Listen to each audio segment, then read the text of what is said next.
Hey there. Hey, Hello, Hey Danielle. Danielle. how are you? Good, good. How's everybody today? Good. I see Trustee White is also on. We are live. Sorry for the All right. delay in starting. We had some technical glitches on my end. Okay, I thought there was something on my end for a minute because I know we had like two different links at one point, so Oh I'm glad no, it I wasn't don't know me. if it's that. I got locked out of my laptop, so I had to come flying back to 16 Groveland. Oh, Oh And here I no. am. Hi, Trustee White. hello. Long time no see, everyone. It's great to see everybody. It has been a while, right? Yeah.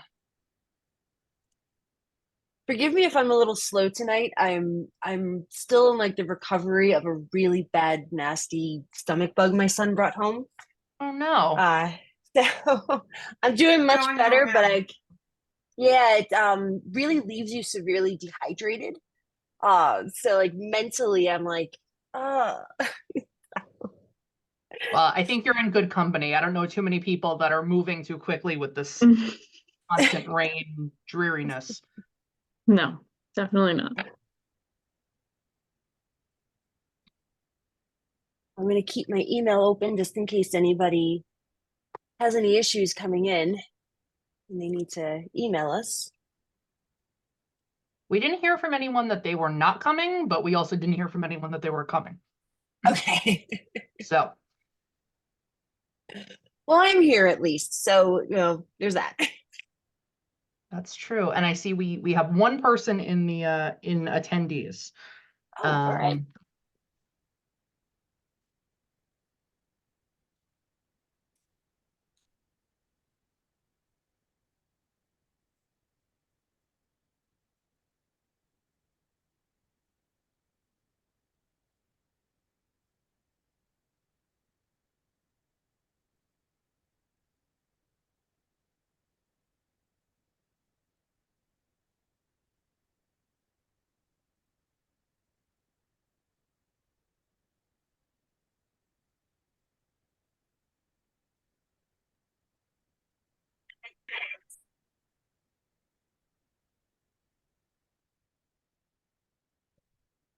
all right, I'm just gonna mute for 1 second and send out a quick last ditch Mhm. email here. Yeah.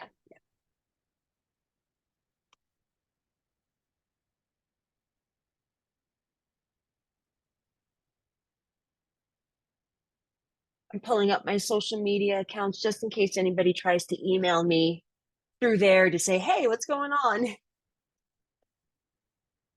Sometimes it's the easiest way to get in touch.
If for some crazy reason we don't get other members tonight, is that a problem with us discussing the tree ordinance? As far as I understand, we can still, I We can guess, have certainly a have a meeting. discussion.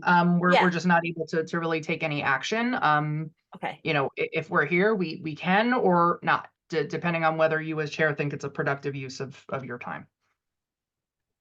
I mean, I don't mind discussing it because it's been on the table a few times in the last couple of years, and I think at this point, like we have discussed it a few times in meetings as far as like things that we were interested in seeing, possibilities. So I guess in this case, we could at least brush up on that. And then if needed, perhaps sometime during this month, maybe get people to send some sort of, if they're not here tonight, some sort of written response. But at least try to get this moving along as soon as possible, because I know that this is now a little more high priority, I guess, at this point. Yeah. I think that's just fine. So Kate, if you want to, begin with the agenda, just I let. did not mean to know give how a we can thumbs help. down on that. Danielle saw. It's all good. Oh, somebody needs to send a sternly worded email tomorrow to these folks. You just not show up. Come on, people. Ugh, I'll do it. I'm in a bad mood. Don't be in a bad mood. It's all good. No. All my friends We'll are blame the dying. weather. Yeah, it's totally. Let me just let's give them like 2 more minutes, and if nobody shows in the next couple of minutes, then let's at least discuss the tree ordinance, get that because I did have a chance to look at everything that you sent over, and again, as I was saying before, this is definitely something that's been on our minds already. So there's I don't think it would hurt at least to go over it. Great. Chair, I don't know if you typically take comments from attendees, but would it be all right if I let this person speak and they can let us know why they're here? Yeah, sure. Nick just sent an email. He'll be on in just a few. Okay. Stephen, I'm bringing you over as a panelist. You can certainly just let us know if there's a reason you're here or just here to listen, or if you would rather wait until there are more board members here, whatever you prefer.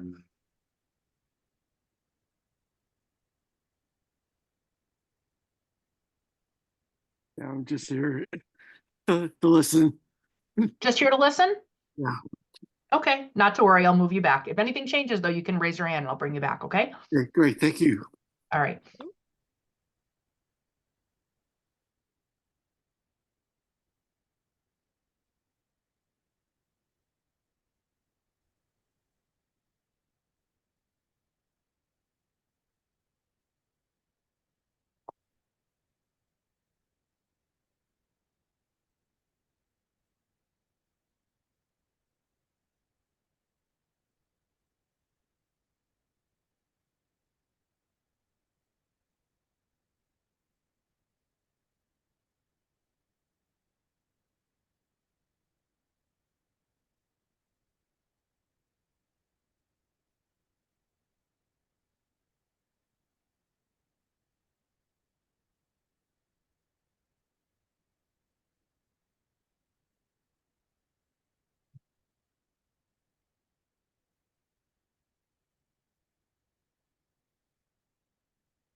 You know, for the interest of time, oh, that was weird.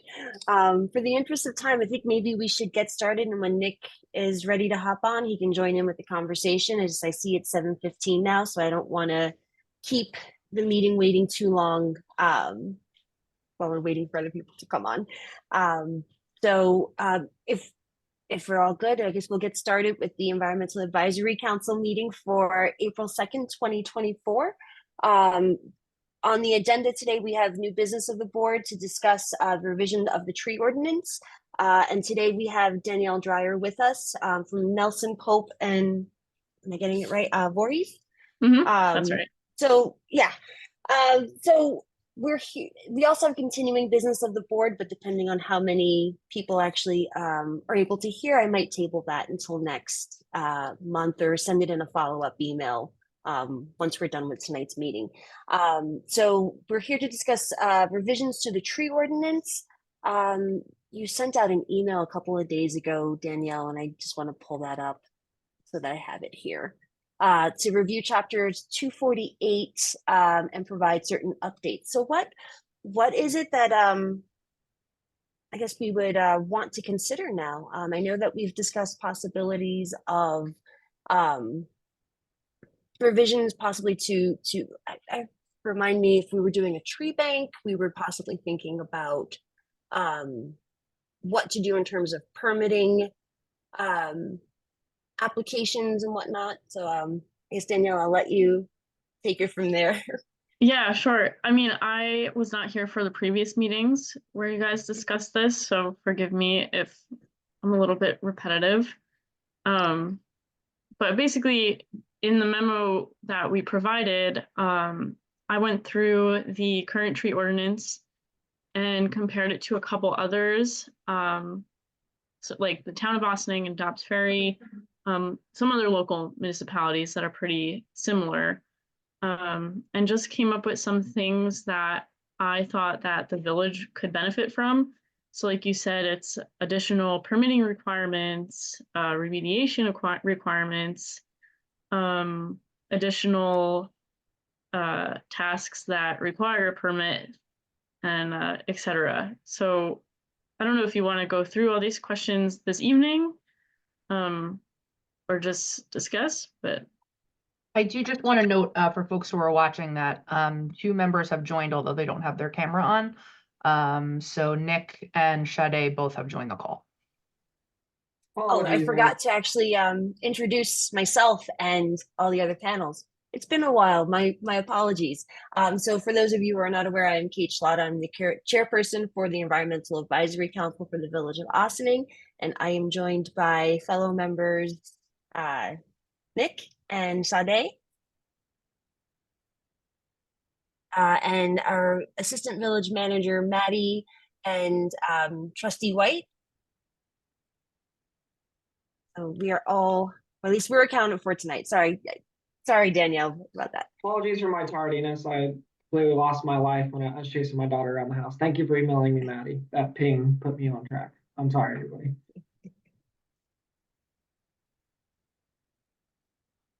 I guess we could discuss, I guess in a sense we could discuss briefly just so that we could get back up to speed with where we were, because it has been a while since I believe we've actually discussed this, probably at least 6-7 months at this point since we've had a conversation about the tree ordinance. So I don't think it would hurt to have a discussion about it, and then maybe if we are feeling like going through the questions would be appropriate, we could go from there.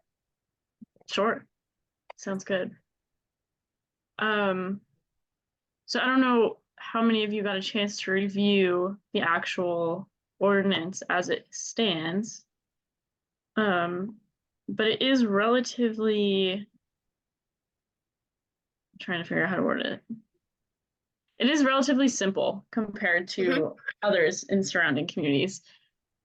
So basically, I guess what we want to discuss is how to beef it up, if you want to beef it up, what additional regulations you guys are interested, what kind of activities you might not want a permit to be required, when a permit is required, what that process is, and who is it referred to, who's responsible for that permit, etc. So I guess we can start, discussing some activities that would require a permit. And if you want to change those, I'm trying to see right now what they are currently. I'm trying Danielle, to do you remember, want me to pull the code up? Sure. Okay, That'd be because I'm great. looking at the code on my screen. Oh, here we go. I'm looking at penalties for offense. Okay. And I'm sorry for joining late again. Is the referential code we're looking at the towns or? Right now we're looking at the village code, and then we are looking at the town of Ossining as well as the village of Dobbs Ferry as a comparison that we can draw from as possibilities to update our ordinance. Danielle, I think where you were headed is right now, in the village code, what requires a permit, am I correct? Yeah, I think it's section 7. Yeah, here we go, 248-7. Yeah.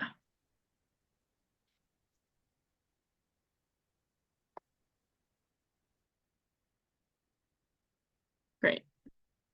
So as it stands now, activities that are permitted with a permit are removal of any tree in any public space, or attaching to or fixing any wire, electrical device, or causing any conductor charged with electricity to come in contact with any such tree on public land unless it is addressed by the appropriate approving authority, as may be necessary to maintain a village, county, state, or utility right of way, or as control measure to fight forest fires or other fires. Carelessly or negligently cutting down, killing, or otherwise destroying or committing any act which will lead to the destruction of any tree with a DBH of 10 inches or greater. Clear cutting, removal of any tree with a DBH of 6 inches or greater on slopes over 25% or on any privately owned unimproved lot, and removal of any significant tree. So as that stands, I feel like those work great. However, one thing that I found was missing was discussion of wetlands. So removal of trees in any wetland area, that is something that we can discuss. Or also including the removal of any tree with a defined DBH. And if you don't know what DBH is, it's just the size of the tree. So right now, removal of any significant tree, what requires a tree to be significant, basically, is something we can discuss as well. That's And I something think- that yeah, go ahead, Maddie, sorry. No, Kate, I'm sure you're gonna say exactly the same thing that I was. Please go ahead. That we've been discussing the significant tree list for a while. We don't have one at the moment, and we've tossed around a few times what criteria we would want and how to actually go about establishing a significant tree list to draw from. And I think some of the issues we've had was, if a significant tree is on private property versus public property, how does this impact property owners if they do designate a tree on their property to be significant? What are the criteria? How does the community feel? So these were all things that we have been kind of bouncing back and forth and haven't quite settled on a complete moving forward path for that. So Right. that's something I know we're open to totally considering. We're just trying to figure out what's the best way of going about creating one and how we can actually incorporate that into the ordinance. Yeah, no, I definitely agree. Have we talked about any criteria? Do we have a list? I mean, I have some thoughts, but I don't know if we have something going. I don't think we have an official list. I think, we talked about it a few times in the past, like things that we like the idea of using as a characteristic for designating a significant tree, but I don't think we've ever officially come up with a criteria or a list that says it's got to meet all of these different things. Well, I would think it has to meet a couple. I mean, they're different. For example, it could be size, it could be age, it could be type, it could be any history attached to it. It could be any number of things. I mean, we could take a case, for example, the huge, I don't know if it's a maple or an oak that's on Watson that lost a big bough last year that fell off. Al Watson and Aldridge, I think. That seems like a pretty significant tree. What are the criteria it would meet to be a significant tree? You know what I mean? I mean, it's super old. They say it's Civil War era. Super big. I mean, it's beautiful. It's probably got to be one of the biggest. On my property, I have probably some of the tallest trees in the village and some examples of evergreens that were all over my neighborhood, as well as some of the last sugar maples that used to line all of Ellis Place. So, I mean, I think that, there's a magnificent willow down in Sparta, right along the river that I would hate to see go away. It's almost as if to me, we have to start making a list and saying, these seem significant to us. What are the qualifications that they have, And like I would almost go by the trees. I mean, there's only going to be a handful of things that qualifications that they meet, which seem to be age, type, size, height, history. I mean, what else is there? I'm not a tree person, but you know what I mean? Like, is it one of the last horse chestnuts in the village? There are these indigenous trees that are going away, right? That sort of thing. Is it endangered? Is it, I mean, it just seems like the list shouldn't be that hard. And I'm sure that the list exists somewhere that we can see what other people have done. But it depends on if you want a bunch of trees. I mean, if you want to make the qualifications fairly broad so that we have lots of trees, or if you want to make them more narrow. I feel like we should be able to figure this out. Without too much more delay. I mean, would you put the tree before the list or the list before the tree or you know what I mean? Like maybe we should all go around. Maybe we should all go around and find some trees that we know about or that we just think are amazing or and just send it. Here's my candidate. 3 trees I think are, exceptional, right? And significant and should be protected. And here's why.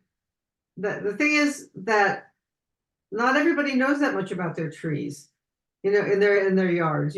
People in fact do terrible things to trees and they just come and cut them down without telling anybody what they're doing. And so if the goal of this list is to protect the trees, is that the goal of the list?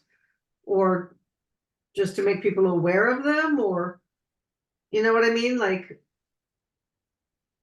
I guess, tree, what's a tree? What's a significant tree? It could be any number of things. But there's also something an expert's going to know better than a lot of people. I don't know one tree from another. I can actually help with that last question. The definition a little bit higher up at the beginning of this chapter says significant tree, a list of trees or groves of trees determined by the village board on the recommendation of the EAC to be significant on the basis of specimen quality, historical significance, or other unique characteristic, and which designation has been consented by the property owner. So I mean, at some point you just have to start, and then once you come up with a short list, you can share with the public and ask for their ideas of any trees they might have that they think are significant. Yeah, and I think that's where we had left off. Did we want to try to start some sort of like a public campaign to try to get tree candidates as well from the public that could be added to the list? I mean, you should make everybody on this board, including the people who didn't come tonight, everybody has to go out and find 2 trees they think are significant, and tell us why. And they could be on public property or private property, like just start the process, I can go out and take a picture of 5 or 10. So who wants to You who know. wants to take a walk with me? I'll go for a walk and we can start taking pictures and Maybe, doing this. I'll I'm take a more than drive. happy to I mean, I'll go do out that. with you. We'll drive down. Let's do it. And I mean, I know in South Highland there was a magnificent huge tree in front of one of the houses on that all of a sudden was gone. Mm-hmm. Now these old, sometimes they have to come down, but I'm like, was there a permit to bring that tree down? I don't know. But I'm not sure people even realize they need permits. I had friends on Hudson Street, the people behind them cut down some of their trees to make their view better. Right? I And know there that's was like a similar situation on Beach Street recently, or Beach Road, excuse me, where something similar happened. Yeah, so And so it's people a need to concern. know, hey, you can't get down without a permit. And B, do you have a super good reason for cutting it down? It's dead, that's a good reason, right? We had to cut down a tree because it was dead and was gonna fall on our house, and I mean, you know. But I just think a lot of it is an awareness campaign, but I mean, we could come back with 10 trees. And you know, we could have Sparta, we could have the historical societies contribute. So you know, I mean, I think we should just jump in. I mean, I think everybody just needs to come take some pictures of some trees that you think are significant and explain why, and then we can start, you know, hashing out what are the actual criteria. I just, at some point, we just have to just go and do it. Yeah. And we can have another municipality or two for as an example. I'm not an arborist. I don't, you know, but I am a historian. So, you know, and I know trees have histories to them. So, and I think we have to say, what is our goal for this is to protect the trees, to educate the public that they can't just cut down their trees, to appreciate their trees, you know, that the importance of trees. So, you know, I mean, when we do the multimodal transportation hub in that parking lot behind Main Street, they're gonna try and keep as many of the trees on the outskirts of the property, but there's gonna be tree loss, you know, and do we then plant trees elsewhere to make up for that? If so, where? You know, I mean, there's a lot of aspects to this, but I'm ready to just go out and start collecting trees. I'm ready. Well, Dana, I will dude. second that with you. Let's do that. I think in the next, especially with springtime coming up next couple of months, I think that would also be really enticing, more enticing to get people out when it's nicer than in the cold winter months. So I'm totally on board, Dana. Let's make a plan and do that. And You know, we anybody may is need welcome to get an join us. arborist. Yeah. Once they have a list and we can get an arborist go look at them and say, okay, this is the tree, this is how old I think it is. And, you know, we can, you know, 'cause that's not my area. But and especially the indigenous trees, the old trees, the East Coast trees, like the horse chestnuts and the ones that are dying, you know. There's a nice horse chestnut right here. You know, you don't see a lot of those, you know, anymore. And they used to be all over the place. So I think this would also be really great in doing a combination, you know, if we can combine this with a natural resource inventory, which I can follow up on that in a bit. I think that would be a great collaborative initiative for the two together. So that could be something that's really helpful. Yeah, so Dana, let's do that. Let's do that, and we can open it up to people if they want to join us to come out. But I think in the next couple of weeks we could get started and at least start compiling a list and just putting feet to the ground and doing it. yeah, it's just a matter of getting started and having the experts that you need helping to steer you in the right direction. But that does bring me to the question, you know, coming up with the significant list. But Dana, you had mentioned replacing a tree. If a tree gets cut down, replacing it. And I know that was one of the questions in the list that you had sent over, Danielle, about how do we deal with replacing a tree if it gets cut down. It's a lot of old trees here, so it kind of gets a bit complicated on what would be an equal or proper replacement value of the tree. And I was, I was a bit kind of stumped on how to answer that question too. Stumped. Oh, I see. Good Look what I one. did there. Oh. Look at that. I'm clever. I didn't even know. But yeah, like, that's kind of like a question I was having too. Like, how do we address that in our ordinance, being that we are dealing with a lot of old trees that are very big, and to replace a tree that's of a significant size isn't exactly a equal value Right. in a situation like this. Yeah. You think Oftentimes, that young growing trees produce more oxygen than old mature trees? Did I make that up? I'm also not a tree Sounds expert, so good. I'm not sure. If I could just Oh, where- interject just a little bit by way of just some context. So two things that I think are important to know.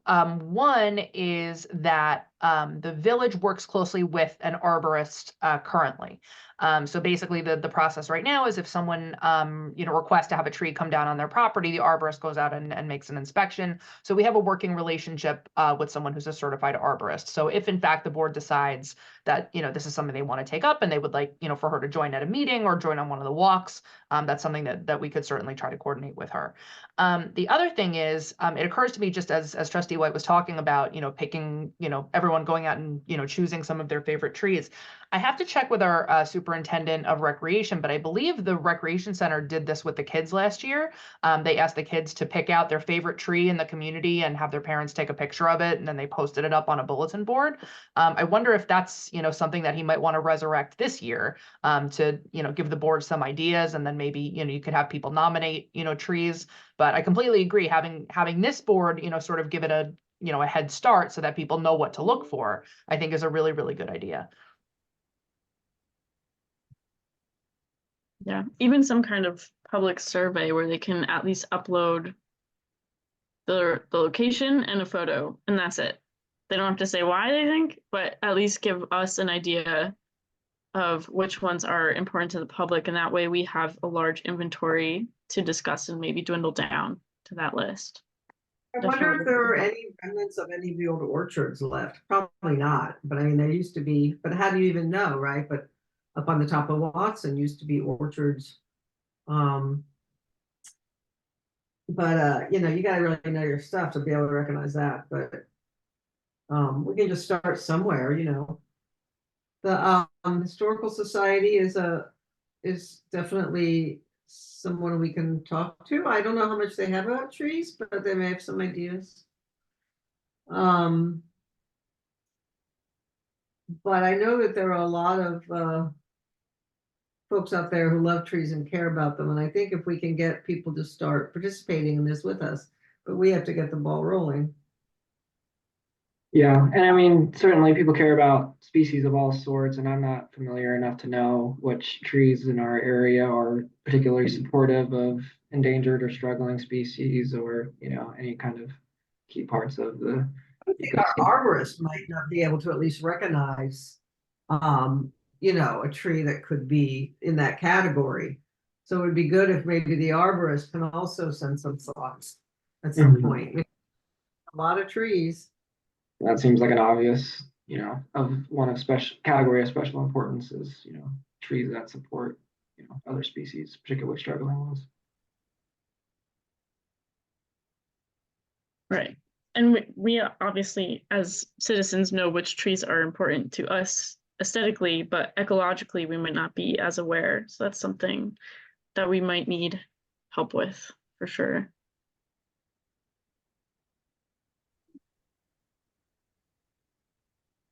And I think Because, just I mean, quickly getting back to, I'm sorry, Trustee White, go ahead. No, I mean, we're not arborists, we're not experts on trees. So we need an expert involved. I think another thing that's come up, with regards to replanting is typically, someone, something that happens, fairly often is someone will say, look, I bought this house a couple of years ago. I love this tree. But unfortunately it's looking kind of dangerous, or, it's impeding somehow our use of the home. And I really, would rather not get rid of it, something that, our arborist sometimes does is recommend things for replanting. They could say, okay, well, your soil is, on this side of your yard is pretty dry. So if you want to put something on the other side, here are the small, medium, and large trees that would be appropriate, for your topography and things like that. But unfortunately, a lot of the lots in the village are quite small. So if someone takes down a tree, whether out of choice or necessity, even if we, could compel them to plant a new tree, they might not have the room for it. So I think that's where sort of the tree bank idea came into play. And I know that's something that the town does. I didn't get a chance to look at Dobbs Ferry's legislation, but certainly something else to consider moving forward as an option for folks. Yeah, I think the I last know- time we had I'm sorry. discussed the tree bank, we were trying to figure out if it was something that would be appropriate here, but then how much would be the appropriate amount to put into the bank. And I think that was, we were trying to figure out, economically what would make sense and what would be feasible for property owners. And I think where we had left off, we hadn't really come up with, an appropriate amount just yet, but it was definitely something that we were considering. And the last conversation we had about it, it seemed like it was possibly moving in that direction as like more of a possibility. I just know that we hadn't really, it kind of fell off the table a bit. I was just going to say earlier that I know for some other communities, for the smaller lots that Maddie was mentioning, instead of having to replant a entire tree where the soil might not be great, you might not have room, it might be too close to your house, etc. Some communities will require some kind of native reseeding or native planting as an alternative. So that is also something that we can consider too. Especially for those smaller lots that take out some pretty big trees and then can't replace that, obviously. I think that would be a great idea. Yeah, I think that's a great idea, especially because when you're removing a tree, it does, all that disturbed soil just leaves a ripe area for invasive species to move in. So anything to help mitigate that, I think would be a bonus.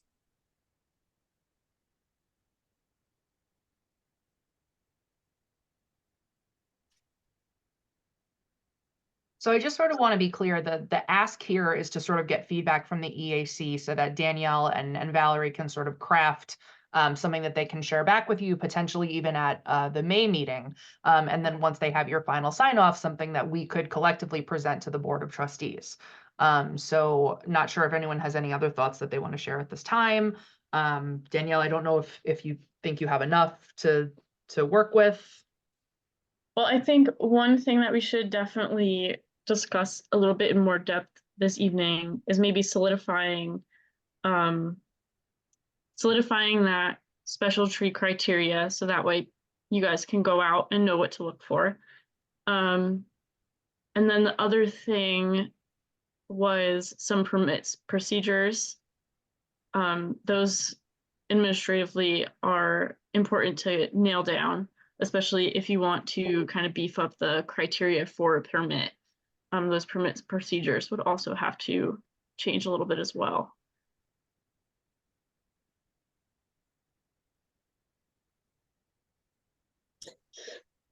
So I'm looking at the questions that you had under permit procedures. Okay, sorry, hang on. The kind of permit application should be referred to the planning board. Should public hearings be required? Is that something that other municipalities have done? I don't recall seeing that in a lot of ordinances, but is that something that others have done where they've had is. public input? Yeah, it is, but it depends on the situation typically. Okay. Obviously not every tree permit you're going to want a public hearing, because then you're going to have 10 public hearings at every meeting. Right. But for something like a significant tree, obviously you're going to want the public's input on something like that, or a larger tree, or a tree in a larger tree in a public area. Typically those are ones that would be referred to a public hearing. Okay. I have seen it before, but you are right, it's not as common. But I've definitely seen it in a couple municipalities. I like the idea of having the notification on the property, at least for a little while after the tree is also removed, because as you know, as Dana pointed out before, and I know exactly which property she's talking about because I've wondered the same thing. You know, when people are going by and they see a very large tree that's gone and they ask questions, at least this way, this can let the community know, hey, this is something we're aware of and this is what happened. So I think putting some sort of notification for how long, I'm not, you know, I guess that can be dependent, but I don't think that's a bad idea. Typically, the length of the notification is the length of the application. Once the application gets resolved, then the notification can be taken down. If that's something you're interested in, because once it's done, it's kind of, you know, I don't want to be like, there's nothing that anyone else can do about it, but if the permit's approved, then there's not much else you can do. So typically that's when the notification will be taken down, if you're interested in that. If not, you can do shorter or longer. It's really up to you guys, but.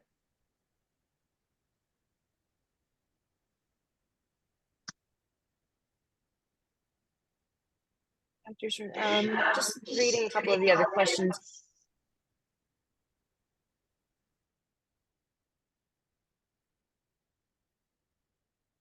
Did Nick or Sade, do you have any thoughts on the permitting procedures? Do you think that there's things that should be added for this? I'm still digesting it a little. I'm sorry. I didn't do as much preliminary review on this as I should have. So I'm still kind of soaking in.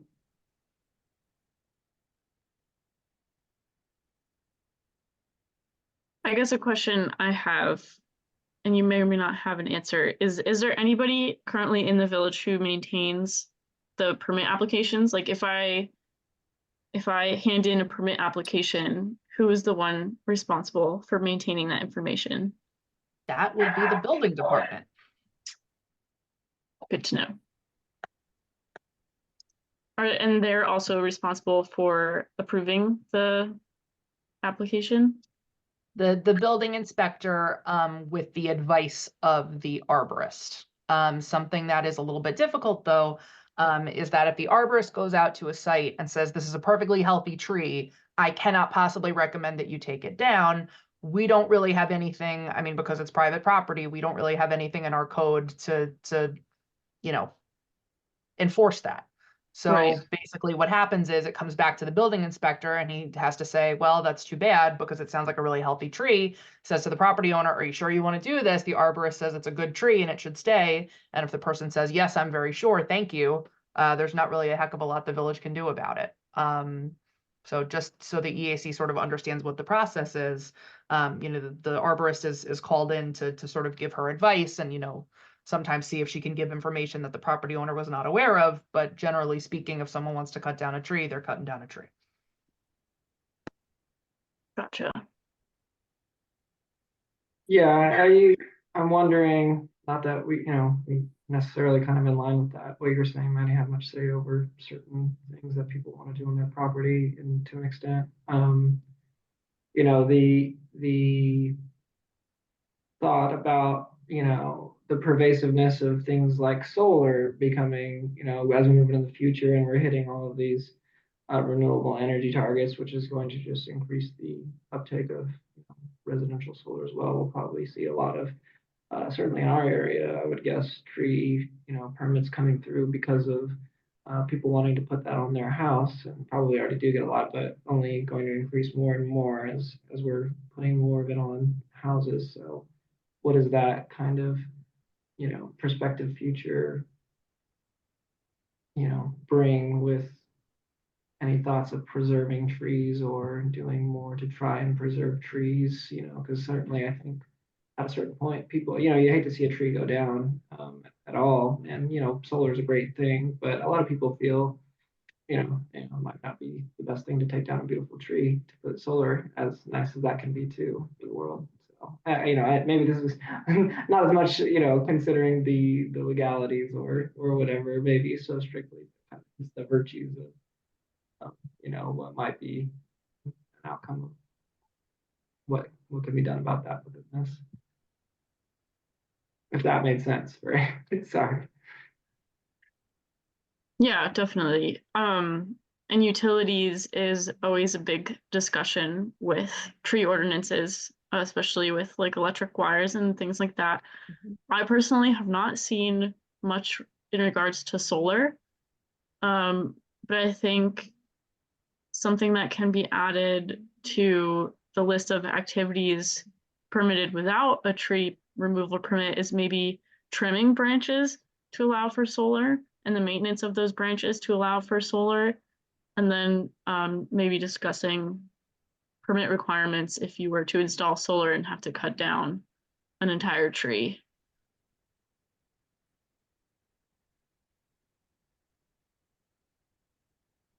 Yeah, I think that seems like a possibility. I don't know why I'm echoing. My apologies. That seems like a possibility to add as a requirement. So I guess I just want to make it clear. Like, so if the arborist goes in, says the tree is perfectly healthy and doesn't recommend removing it, does a permit not get issued, or do they still get a permit? I guess I'm kind of confused on that. Yeah, understandably so. But the answer is yes, they still get the permit. Oh, okay. Which is why the code is not super helpful here. It talks about the village's requirement to have a tree warden and that the tree warden has to be consulted, whenever a tree is to be removed. But, for obvious reasons, having to do with, again, private property rights, it doesn't really give the arborist any grounds, and thus the building inspector any grounds to deny any application to remove a tree. Potentially, if something is added to the significant tree list, and this would have to be a question for land use council, that might make it, a bit of a steeper climb, to remove that tree, certainly, which would be helpful. But right now, we're doing it because it's in the code. But if someone, like I said, wants to cut down a tree and they're doing it legally, per the code, they can get a permit to cut the tree down. Okay.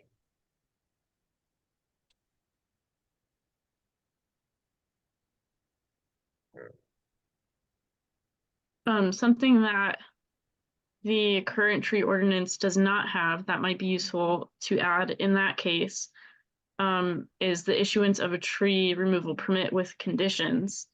So if you have someone in that case that wants to cut down that perfectly healthy tree, that is a perfect case where you can add some kind of conditions to that permit saying you have to do this, this, and this after you cut down the tree in order to, I guess, fill that gap of that healthy tree. And that's something that I don't think the village has at all in their ordinance. And we can definitely add something along those lines that would help kind of mitigate that situation. Seems smart. Yeah, I think that would be a good idea too. And then in that case, we would just have to discuss what kind of conditions you would like to see in that case. And That I within might need a little more time to. Sorry, go ahead, Nick. I was just gonna say, yeah, I don't know if you have any examples off the top of your head of what kind of conditions well, you said they do exist in some codes along these lines. I can imagine, obviously, it can't be too burdensome, for a homeowner who's trying to do this at a cost or, effort manner. But yeah, do you have examples that you can share offhand? Off the top of my head, you could require some kind of environmental impact remediation of that area. You know, if it's a big tree with a lot of roots, you're ripping up all that soil, you have to remediate that area. Obviously the replacing of a planting in that area, a replanting of like an equal or greater number of trees in a different area on the property is something that you could do as well. So That it was would- where I was kind of iffy because a lot of these are very old trees. Like, how do you equate that? Can it be something, I guess, from what you're pointing out, maybe based on size? A conditional permit, it can be based on the size of the tree, because I know you mentioned the drip line in one of the questions. Maybe that's something that could be incorporated into a permit with conditions. You know, we could do it based on like a size and canopy.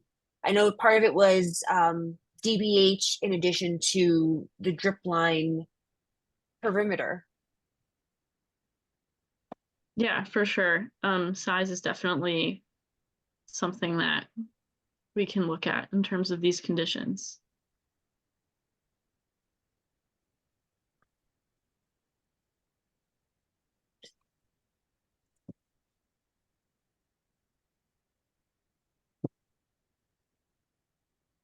Sorry. And maybe steepness of slope. Yeah, slope is a tricky one because I think the arborist might come up with a couple of those trees on steep slopes that she might say we really shouldn't touch these because erosion is going to become a big issue then. So that would be probably further discussion with her recommendations, because I'm also not a tree or plant expert. So I don't know if you had to remove one of those larger trees, obviously that would mess with erosion and the soil and things like that. So replacing something that could evidently do the same job without the reason why you were cutting down the tree would be ideal. So some kind of, if you're cutting down the tree because it's huge and old and about to fall down, then replacing some kind of planting in that area that could keep the soil intact and prevent erosion in the similar way that those trees do. But again, I'm not an expert, so I'm not too sure on the requirements of things like that. But steep slopes is definitely something that we should look at in creating that list of the significant trees. Even if it's like an area, we don't have to list out, you know, every single tree on a steep slope. But if we pick out the areas of steep slopes in the village and say, hey, we really shouldn't touch these unless we have to. In terms of remediation steps or actions, like, I guess, does it make sense for that to always be requisite, you know, requiring, you know, the replacement with native species or something, putting something like that within text? The replacing of plantings is not always necessary.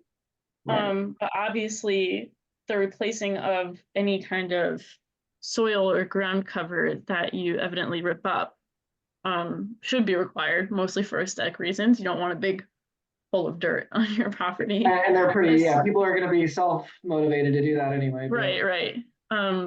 But like what you said, the replanting of native species, it doesn't always have to be required. It's something that can be totally up to you guys. It's just something that's recommended to aesthetically and ecologically replace what was lost by cutting down that tree.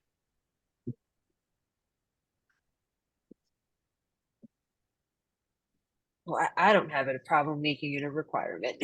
Other people might, but I personally don't. We're here to speak for that side of things, right? So, Yeah. Yeah, and in my experience, it's varied from community to community. So again, it's really up to your guys' discretion on what you think. Well, I say make him replace it with something. Don't leave a bare hole there and think that it's going to do the same job. I'm totally on with put something there to help that spot once you've removed the significant plant. Yeah. Yeah. And again, nobody really wants a hole, I guess, unless they're gonna put an in-ground pool or something, I guess, maybe, but Right. Yeah. how many of those out here? So I guess a follow-up question to that I had is I guess who would be responsible for the actions of restoration or replacement?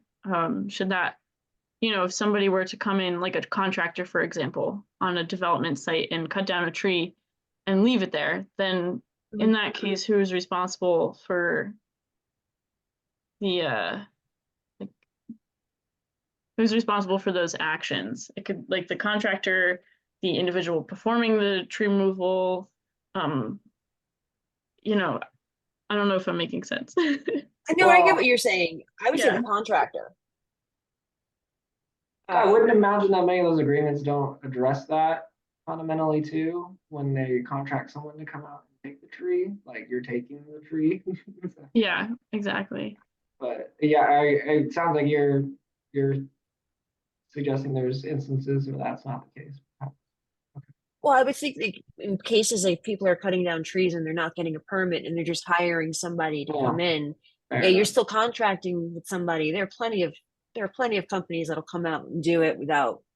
Well, then if they're doing their outside of proper- the permitting process, that's a whole nother issue. Yeah. Yeah. And there are a lot of contractors that will subcontract out.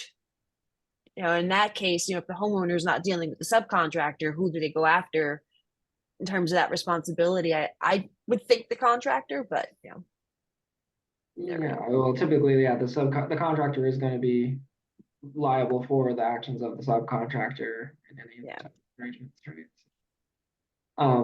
But is the suggestion, Danielle, that that should be explicitly kind of stated in the law? Yeah, okay. Yes, because at least in my experience, we've run into it quite often where these contractors will come in and clear out some trees and then do nothing about it and just kind of give us the cold shoulder. And then we're like, then who's responsible for those actions? The property owner, the contractor that left it like that, Mhm, mhm.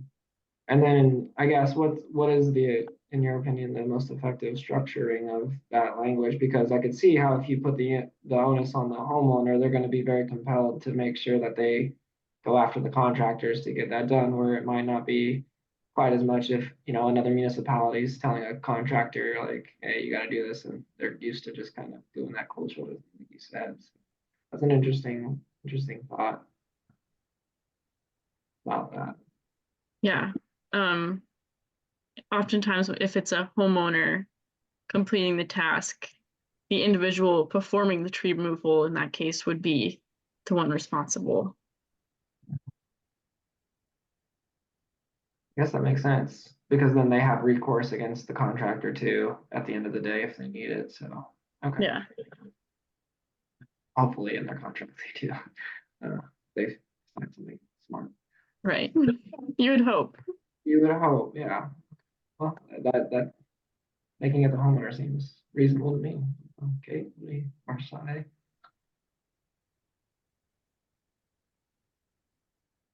Yeah, I mean, I think so. I think you're right. It does give them that push to go after the contractor if need to, but yeah. I mean, eventually it has to fall on somebody. It can't Right. be open-ended, and it does have to be stated in writing. And that's what I kind of took a lot of what the questions were addressing was actually not just assuming it happens a certain way, but making sure it's explicitly stated so that there's no ifs, ands, or buts Yeah, when the situation exactly. arises. Yeah. And then again, that's the cleanest legal path for anybody is, okay, I have the onus of the permit holder and you have a contractual obligation. I can take you to wherever if I need to versus another bigger role. And I can draft up some wording too and send it back to you guys. And then get your thoughts also. And with a lot of these too, if we can't kind of nail down answers tonight, I can always go back and put what we said in this meeting together and draft up some some wording, and then we can kind of go from there if that's something that you think would be helpful. Absolutely, yeah.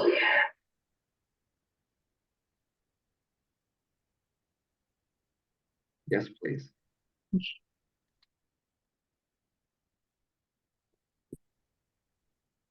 But in terms of our discussion for this evening, I think we kind of hit everything a little bit. So I don't know if you wanted to add any other ideas or thoughts or continue discussion on a certain topic. But we discussed a little bit of everything, so. I don't personally have any particular question. I was trying to get it to do the thumbs up again to say before, but I can't make it work. I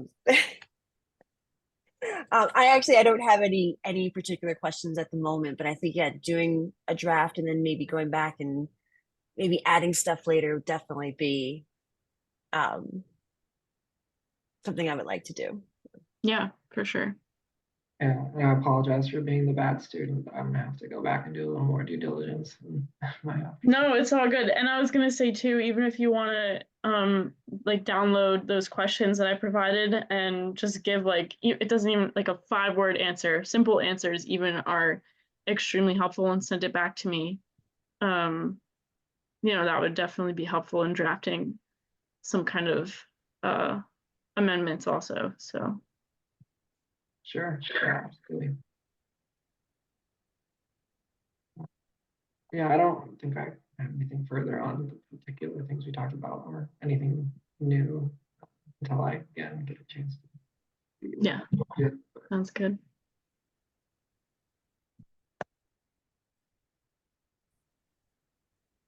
Okay, you're organizing the walking tour around the village. I guess so. I'll get that. I'll get on that. But definitely because I'm leaving for Hawaii in less than 2 weeks. So I'll definitely be emailing and we can get that started. So at least before I'm out of here, we can have it on the calendar and move it forward. I do have a couple of trees that I would like to add, but I'll wait till we do something a little more official with starting that off before I just start throwing locations at everybody without having the map in front of us. But I do have a couple of ideas. Great. And whenever you want to get the, oh, sorry, Maddie.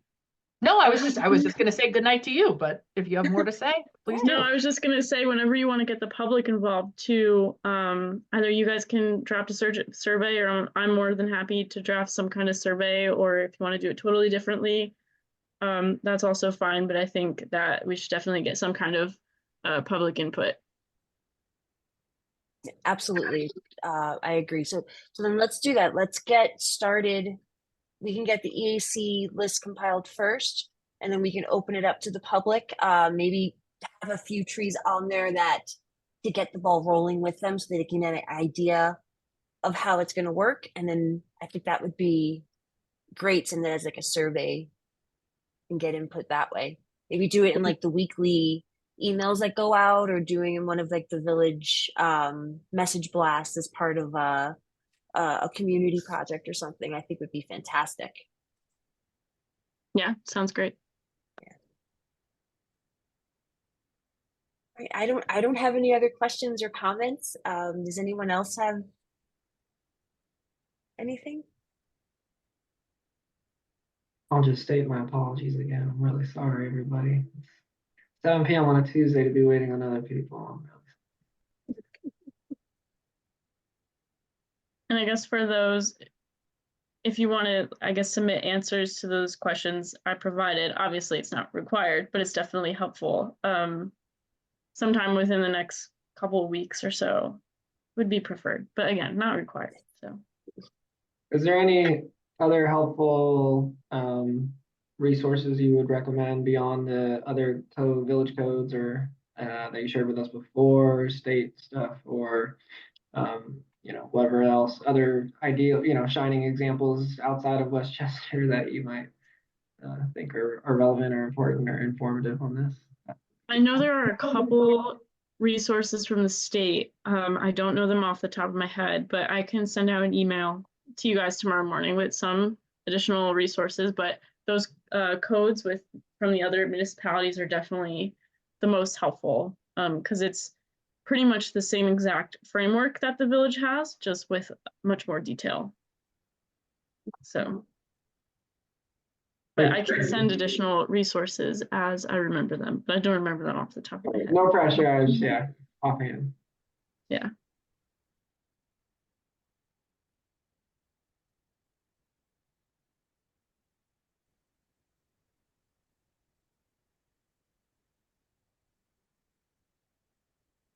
All right, Chair, unless you have anything else. No, I do not.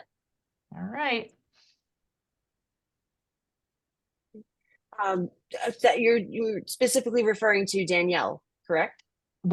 Any and all. So if we're Oh, moving on to the okay. other two pieces of continuing business, we can do that. Wasn't sure if you Yes, were still planning to. yes, you know, I can make it, what? I just, the Master of Ceremonies, I think, needs to speak to you, right? I just want to do a brief update on the other stuff. It doesn't have to be long because I know we've been here for a while already. I do have one request if somebody can do this. I would love to get the invasive species public education going this year. I know we discussed it last year as a possibility of like doing a public education thing as the months go on, maybe doing something once a month or once every other month. I think if we can provide some sort of links on the village website to possibly the DEC, Cornell, a couple of other sites that could start getting information about particular invasive species out to the public, as would be a great education awareness program for them. So that as we start getting into spring and summer months, and many of these invasive species, plant species, bug species in particular, that we want people to look out for, we can have some information readily available through the village website. And then maybe again doing that as part of maybe the weekly or monthly blast on some of the village emails, just so that it's a constant reminder to the public that these are things that we should be aware of. So if we could start compiling websites or PDFs or particular species we might want to focus on, and start doing a campaign on that, perhaps starting in May and maybe working through early fall.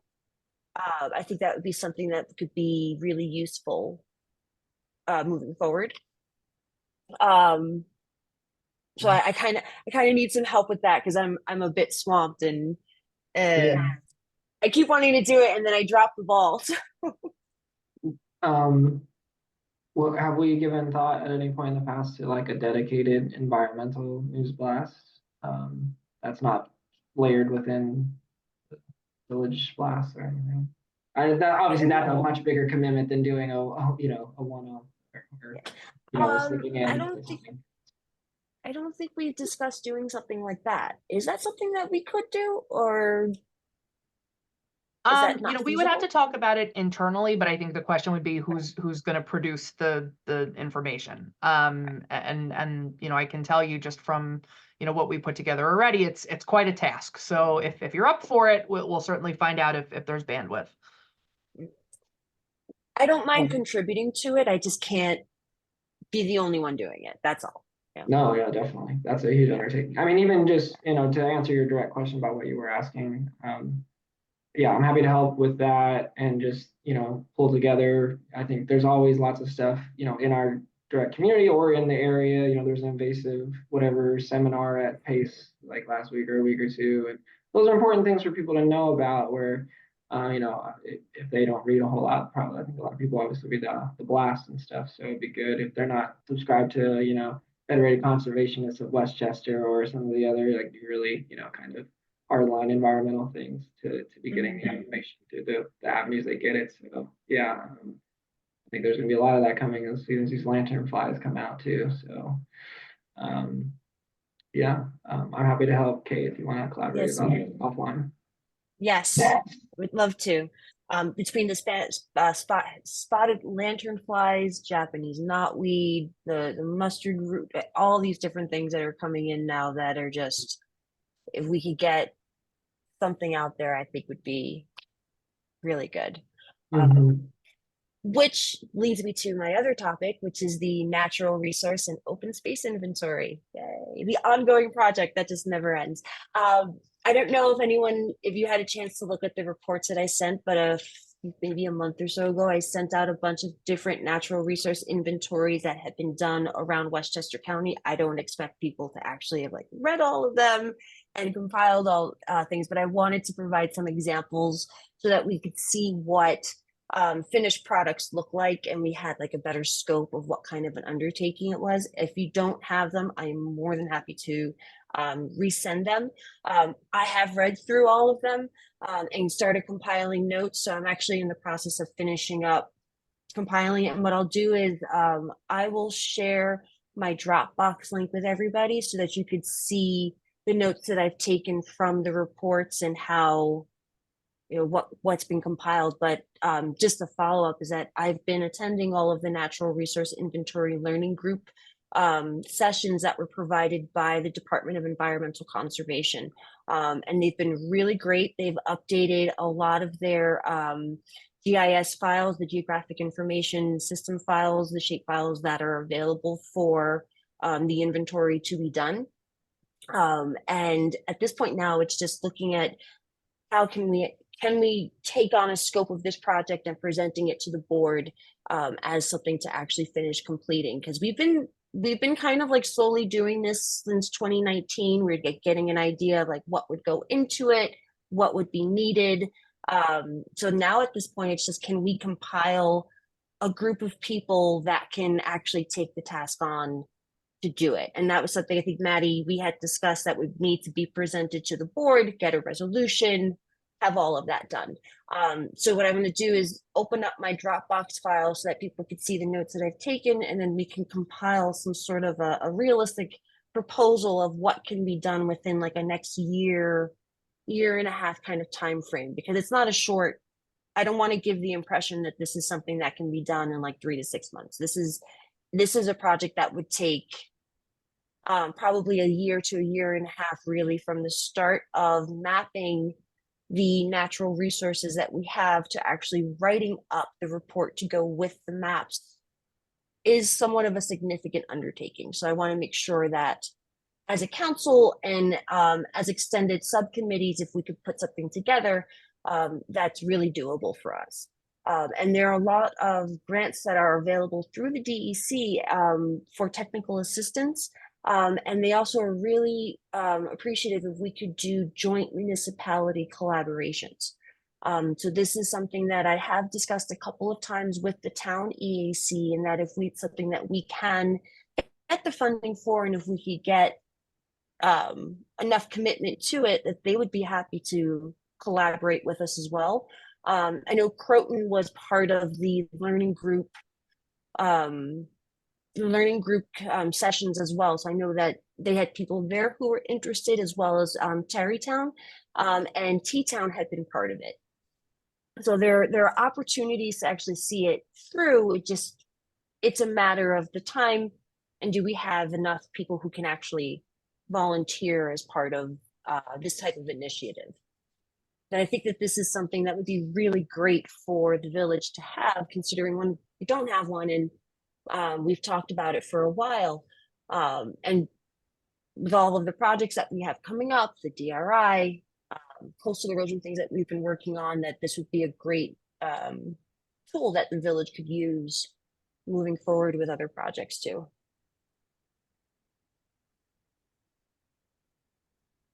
Yeah, no, I guess, is that kind of directed at me and Sade, I guess? It's you and Sade, and also just a follow-up with Maddie and Dana, just so they're aware of how things are moving and progressing along. Because it's been a slow process, but stuff has happened over the last couple of years to get the project moving. So the last like year or so, year and a half, has been part of like a learning process of what we would need to do, Right. making sure that we're aware of, the full scope of this kind of project, having the training.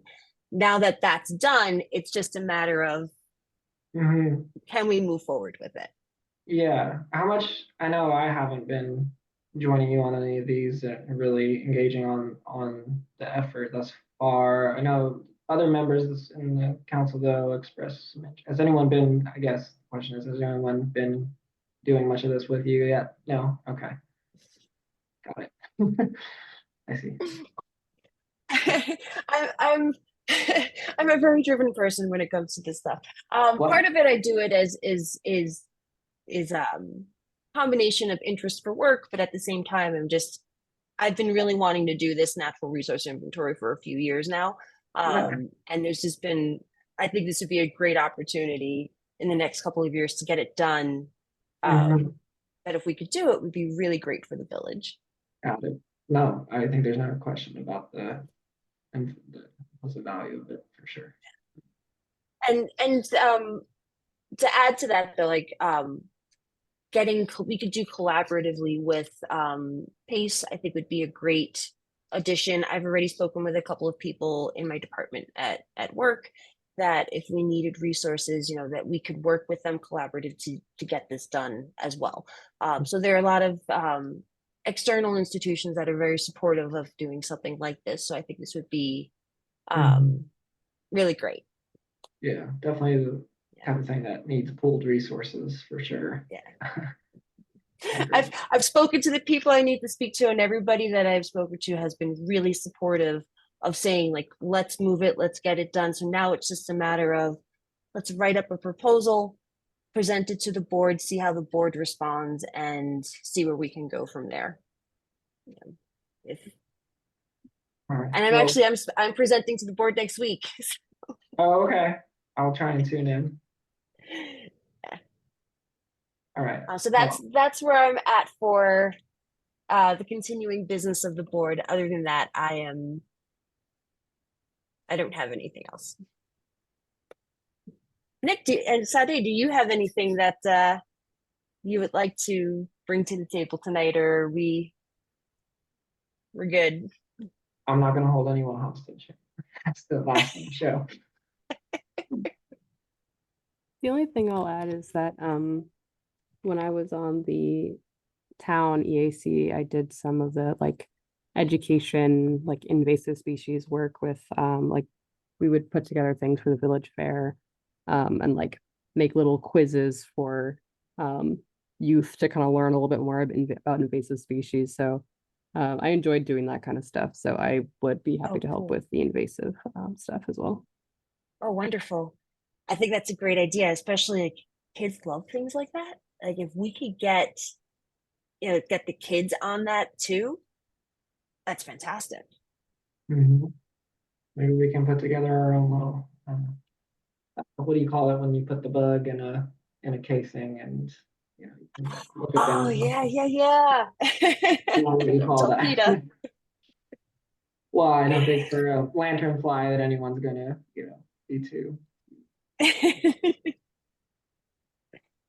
That sounds great. You know what? So then why don't I do this? I will send out in the next day or so, I'm gonna compile all the notes and I'll send out the Dropbox links to my natural resource inventory notes, and we could get surveys around to see when people are available and start collaborating on this stuff. I think this all sounds great. Yeah, hit me up anytime. Obviously, we know each other personally, so you can feel free to chat. It'd probably be easier for me to like give you a gauge on how much I can contribute, particularly on the resource inventory thing, which, is definitely a thing, a big thing. But in general as well, just to keep the momentum and the interaction and What's been great about looking at the different resource inventories is that you see how other municipalities have approached the project and how they have broken up the work to get it done, how long they've taken, and just really getting a scope of what was done. So like I've got some ideas of how the work could be broken up so it's not an overwhelming thing for everyone, but it can also be realistically done, being that everybody would be volunteers, that it's not taking up an unrealistic expectation of time commitment for people as well. All right. I don't have anything else.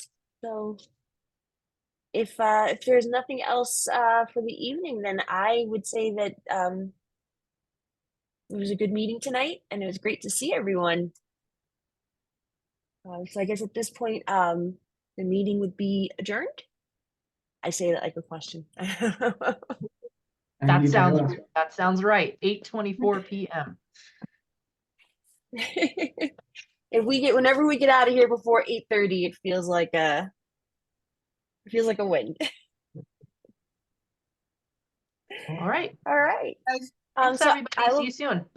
all right, I'll be in touch with everybody in the next couple of days. Thank you. Thanks, everyone. Good night. Good night.